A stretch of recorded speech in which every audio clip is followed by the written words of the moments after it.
Well, your opportunity to pinch me might be today because, well, I can't be wearing green on the green screen, but, people in Dublin, Ireland are wearing plenty of green, celebrating St. Patrick's Day over there, where temperatures are into the 40s and 50s, which is about 40 degrees warmer than what it is here now. So plenty of festivities going on in Ireland, and I'm sure we've got some here into the Northland as well. Kind of opposite of what's going to be going on. Well, we have a little bit of snow that's going to be moving into the region. Here's a little bit of green on the map, but again, the blue is going to be moving closer to the Northland as that Clipper system pushes closer to our region and forcing a warm front. After that warm front, we're going to be seeing some better conditions and warmer air here into the region. So again, timing out for the rest of the evening hours. It'll be clear for the morning, and then we'll see increasing cloud cover by the time we get to about noon.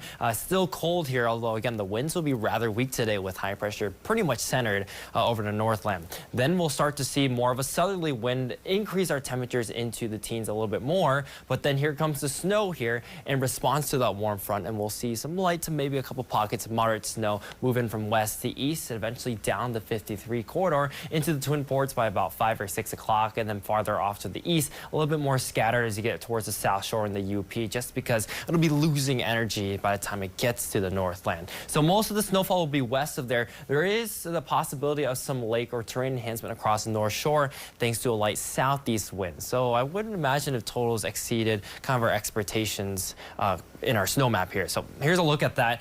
General 1 to 3 inches west of US 53. I'd imagine most places only get up to about 2 at best. Isolated spots up to 3.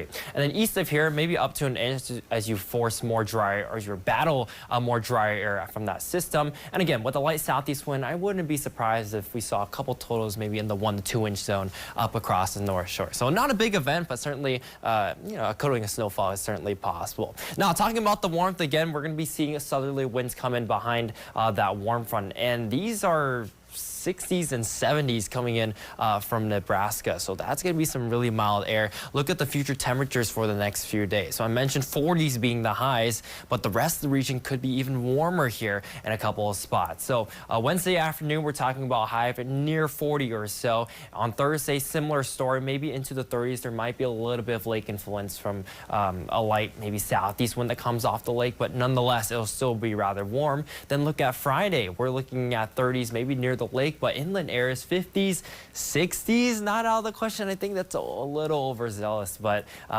nonetheless, it's going to be warming up progressively as we head throughout the rest of the week. And then eventually for even Saturday, it's looking to still be warm here across the area, with 50 still a possibility down to the south. So plenty warm for the next few days. And it looks like it may cool down once again, but certainly not as cold as what we've been seeing yesterday, as well as what we're going to be seeing today. So highs today into the teens, a chance for some snow during the evening and early overnight hours. A light wintry mix is possible for tomorrow morning, maybe a little bit of freezing rain, but it'll quickly go over to any sort of rain and dry out during the afternoon, and then we warm up into the 40s here for the rest of the week.